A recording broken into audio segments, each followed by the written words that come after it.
The first step is to determine what to rip down your pieces of pine to. You want this total width from the drywall to the other piece of drywall, and you want to check it in a couple of places. In my case, it looks like about 4 5/8.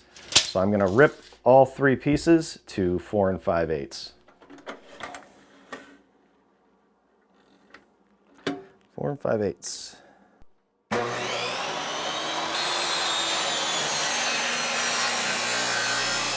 I'm going to assemble basically the frame, which is the trim around this door, and then put it into place. So I need to figure out what size to make it. So depending on the door manufacturer, you should check the instructions. They tell you to make the opening in these instructions 7/16 wider and 1.5 inches taller.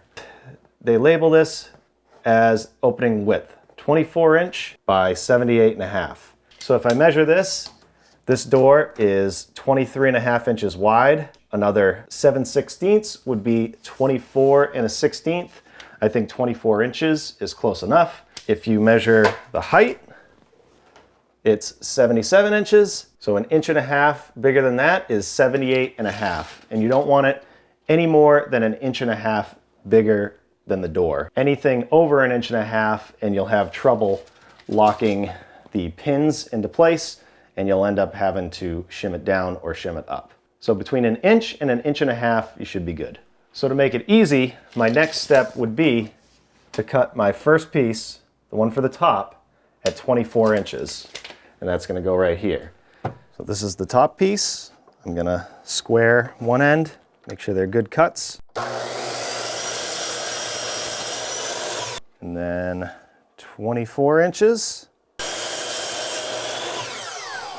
Now for the pieces that go on either side of this frame, I want those to be 78.5 inches, but I also want to add 3/4 of an inch because the top piece needs something to nail to at the top.